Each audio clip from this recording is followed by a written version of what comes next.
My friend never thought her life would be like this. She had done everything right, worked hard, bought 3 rental properties, and had just paid for an apartment that was going to be her nest for the rest of her 30s, and she was pretty much set for life. Until that apartment ruined it. It turned out that that apartment she'd just paid for was leaky, and it cost millions of dollars to repair the building. Now, she wanted out, but the body corporate committee forced her to pay hundreds of thousands of dollars to fund the repairs, and ultimately she had to sell and lost her 3 other rental properties and ended up on the bones of her ass. Hey friends, welcome back to the channel. I'm Ed, an economist and property investor at Opus Partners, and in this video I want to help you avoid the same fate by teaching you the 7 worst properties to buy in 2026 and how to spot the risks so you don't buy a dud property, because if you can avoid just one of these traps, it could save you hundreds of thousands of dollars over the next 10 years. Almost every Kiwi dreams of owning a holiday home surrounded by the mountains in a place like Leasehold. And that's exactly why you need to be careful, because some of these regions are massively overvalued right now. House prices are higher than you'd expect them to be, because house prices all around New Zealand, they don't go up at the same rate all at the same time. So sometimes Auckland will be booming while Wellington house prices are really flat. Invercargill house prices, they might be going down while Palmerston North is going up. For instance, it wasn't that long ago that Dunedin house prices were actually higher than in Christchurch, and that made no sense because Christchurch is a bigger city with better infrastructure, and house prices have typically been higher in that bigger city. At that point, Dunedin looked overvalued because house prices had gone up a lot over the last couple of years at that point, and Christchurch looked undervalued because house prices have been flat for a long time. Now, that position just wasn't sustainable. Now, if you fast forward to now, the situation's flipped. Christchurch house prices went off like a frog in a sock. They went up way faster than the rest of the country, while Dunedin, the overvalued market, lagged behind. And that's why I'm staying away from overvalued areas, places like Twizel, Kawerau, Tokoroa, and Stratford. And the reason is because house prices have boomed there recently, and so I'd expect house prices to be quite flat compared to some other parts of the country.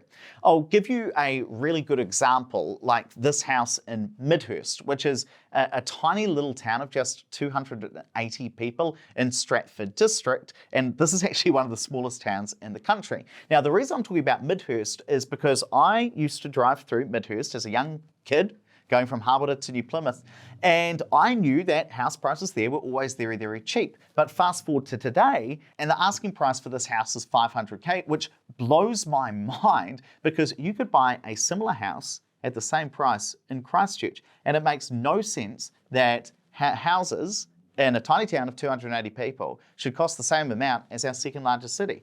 That kind of dynamic where they're the same price is quite frankly not sustainable. And this is the perfect example of what an overvalued market looks like, where houses look really expensive for that specific town. And so one of the worst places you could buy are in overvalued regions because house prices have already boomed there. It's not likely that they're going to continue to boom.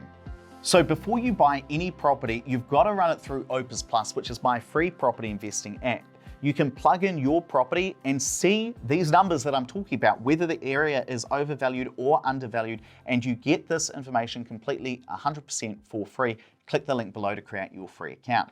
Now, the next big trap is when you buy a property that looks fine on the outside, but behind the walls, it's a bit of a ticking time bomb, which is because it's got unconsented work. Now, these are properties where the owner has done a renovation without getting the right sign-offs from the council. Now, that could mean they added a deck or a kitchen or a garage or maybe another bathroom without going through the proper process. And what that means is that those parts of the house are illegal. And if you buy that house, you could run into some pretty serious legal and financial headaches. I actually once met an investor who bought a property that had 2 kitchens. There was one upstairs, one downstairs, and the downstairs kitchen didn't have consent.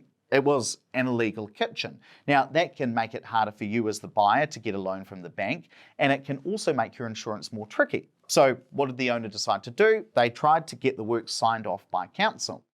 Now, before the council would sign it off, that investor would have to pay $25,000 to $30,000 in council fees just to get that work signed off. That's money straight out of this investor's pocket for something that really should have been done right the first time. And the issue is that Kiwis sometimes hear that a property has unconsented work and you think, she'll be right. But she ain't right. And you've got to fork out all of this money to fix someone else's mistake.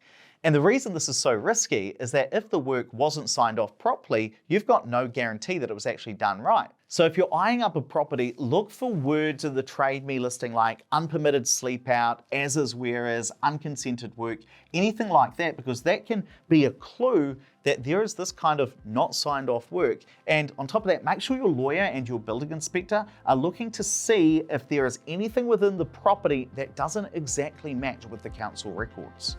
Number 3 on this list are leasehold properties. Now these look sexy online because they are so cheap and the rental yield looks quite frankly quite amazing. But there is always a catch, because when you buy a leasehold property, you own the building, but you do not own the land underneath it. Now that sounds fine at first until you realize that the ground rent can go up every 7 to 21 years. And when it does, it can jump by 1,000% or more overnight.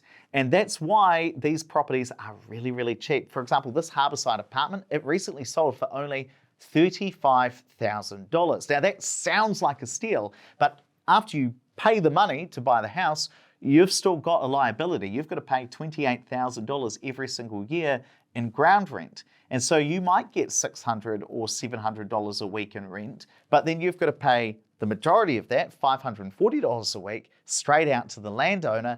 And the rest of that, honestly, it's barely going to cover the rest of your costs like rates, insurance, and maintenance. So yeah, you could buy this sort of property, a leasehold property, for the price of a second-hand car, but you'll be paying more in ground rent each year than many people will pay for their mortgage. And the biggest issue that you really need to know about is that the ground rent for these leasehold properties, it typically goes up at a faster rate than your rent does. So your rent might start out covering all of your costs, but 10 years later, it could be a very, very different story.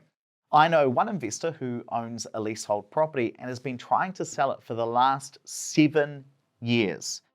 And for those last 7 years that she's been trying to sell the property, she's also had to keep paying that ground rent, which just keeps going up and up and up. So if you see a property that looks suspiciously cheap, check whether it's a leasehold. You can spot it by looking for words like ground rent or leasehold in the Trade Me listings. Number 4 on this list of the worst properties to buy in 2026 are apartments and townhouses that need shed loads of work done to them. And this is another time a property might initially look like a bargain and then it bleeds you dry. And that could be because the apartment building is leaky or is just old and needs a lot of maintenance. And so you and every other owner of an apartment in the building might have to drop $50K to fix it up. And if you're looking to buy like a normal standalone house, it's pretty easy to see if it's a do-up or not. And you're probably not going to have to spend that much money doing due diligence. Like the listing might say things like develop or do up or do the mahi, reap the rewards. And you can get your building inspector around and they can actually check it out because it's one house. Now, if you compare that to an apartment or townhouse, it's harder to see if the whole building is going to need work. And your building inspector, yeah, they can check out your unit, but are they able to check out all 14 or 15 levels of the apartment building? Probably not. And so you've just got to be a bit more careful. Otherwise, you might need to pay for someone to put up a bunch of scaffolding, take off the exterior of the building and replace it all, which is exactly what happened to my friend who I told you about at the start of the video. Now, this is not to scare you off buying an apartment or townhouse. That's all good and doesn't have these issues. But I once met a first-time investor and she said to me, Ed, I really want to buy a leaky apartment and do it up because I think this is going to be a way to make a lot of money. And I was thinking, are you out of your mind? That is not the place to start your property journey. And so what you've got to do instead is if you're buying any property that's got a body corporate, you must read the body corporate minutes and all of the documents before you buy it. Otherwise, you could be sleepwalking into buying a lemon. And just before you get to the 5th worst property to buy in 2026, if you're enjoying this video, do me a quick favor and hit the like button because that's how I know if I should do more of these types of videos or not. And honestly, it really helps with the YouTube algorithm. While you're down there, make sure you hit subscribe. And if you do already subscribe, you'll know that number 5 and 6 on this list are related, because number 5 are hotel rooms. Now, these often sound great on paper, but they don't work out as well in real life, because people see these and think, hang on, I didn't know that I could own a hotel room. That sounds quite fancy. The rental yield often looks quite good. And about 20 years ago, these were kind of all the rage. So you'd buy one, and the hotel brand, they manage the property for you, they rent it out, and then you'd get a cut of the rent. Now, that sounds pretty easy, right? Well, not really, because there are 2 major problems. First, banks often hate them because these units are commercial properties, so you often need a 50% deposit just to get a mortgage. So you could take a $100K deposit and use it to buy a $200,000 hotel room, or you could take the same $100,000 deposit and use it to buy a $500,000 house. And I kind of think, well, which is going to be the better investment? The second thing is that your income can depend entirely on if the hotel you rent it to decides to rent your specific hotel room or not. So if tourism drops or the hotel decides to rent out other rooms and not yours, your passive income could become no income. Meanwhile, you're still having to pay the body corp fees, the insurance, and sometimes even cleaning costs. And these hotel rooms are really easy to buy, but can be quite hard to sell. Now, there are some rare situations where these work out. Like, let's say you're retired, you've got 300 grand in cash, and you just want a guaranteed return. Well, some hotels will pay you a fixed rent, so you get paid whether someone stays the night in your hotel room or not. But for most people, these don't build wealth. They don't really go up in value. And if the hotel is not good, it's not like you can rent your hotel room out to a different hotel brand while everyone else sticks with the one that's currently there. Sometimes you don't have as much choice. And those are very closely related to number 6 on this list, which are 1-bedroom properties. Now, these are another example of properties that are cheap looking and can lure investors in. You might see them advertised as positive cash flow, central location, great return. But if your goal is capital growth, to buy a house and the value of that house to go up in value, these are often not the properties to buy, because 1-bedders just don't go up in value as quickly. They tend to get left behind when the market booms, because not as many people want to buy them to shift their family into. So in Auckland, over the long term, 1-bedroom properties have gone up in value by about 5.1% a year. Now, that's pretty good. But if you bought a 2 or 3-bedroom property, the average capital growth rate was about 2 percentage points higher. Those properties went up by 6.9% per year. So if house price increases and capital gains are your goal, 1-bedroom properties aren't the ones to buy. And if you want to invest in property but are struggling to know, well, which one do I buy? I'm not sure how to make the decision. You might like to book a call with one of my financial advisors at Opus Partners, because in just an hour, you can walk away with a written wealth plan that shows you what properties you could invest in to become financially free and retire the way that you want. Now, the meeting is completely free, and I'll drop the link down in the description. And finally, the 7th worst properties you could buy are floodplain properties. Properties built the wrong way in an area that floods when it rains a lot. Now, not every property in a flood zone is risky, especially if the property is newer or the floorboards are raised off the ground, or maybe there's a drainage system or drainage tank to store any flood water. You know, those are homes that have been built to take into account the fact that they are in a floodplain. But if it's an older home or sits lower to the ground, that's often when you need to be careful, because if the floorboards are the same level as the garden, it's not just the grass that'll get wet when it rains. But it's not just about whether your house floods, because it could still cost you. This Napier family saw their house insurance go up $2.5 grand over just a year because their house was in a floodplain. And it's not just the house you want to think about. I had to learn this the hard way. I used to live in Christchurch, and I had a really nice place next to the river, and it was built well off the ground, so I was very happy, because even if the river flooded, I knew that I was going to be safe in this house. So one day, I borrowed my friend's sports car, and I felt really cool driving it around. Now, the house I was renting didn't have a car park, so I just parked this sports car out on the street. Now, that night, the river flooded, and water went up the exhaust pipe. Now, I know nothing about cars, but what I do know is that my friend's $200,000 car got written off. And you can imagine how badly I felt when I had to call him and tell him about it. Now, luckily, the insurance paid out, so it wasn't a $200,000 mistake for me.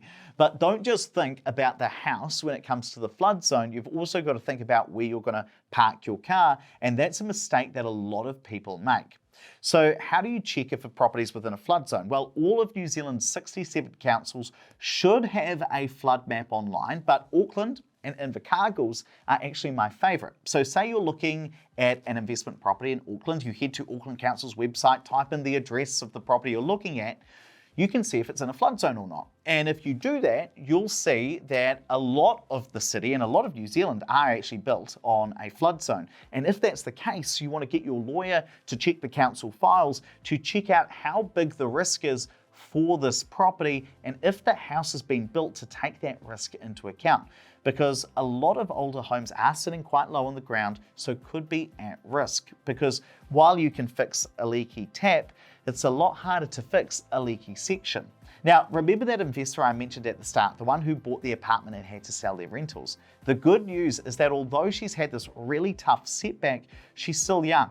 And she's still on her way to rebuilding her wealth. She's currently following my 9 steps to retire rich at 55, which you can learn all about in this video. Click here to watch it now.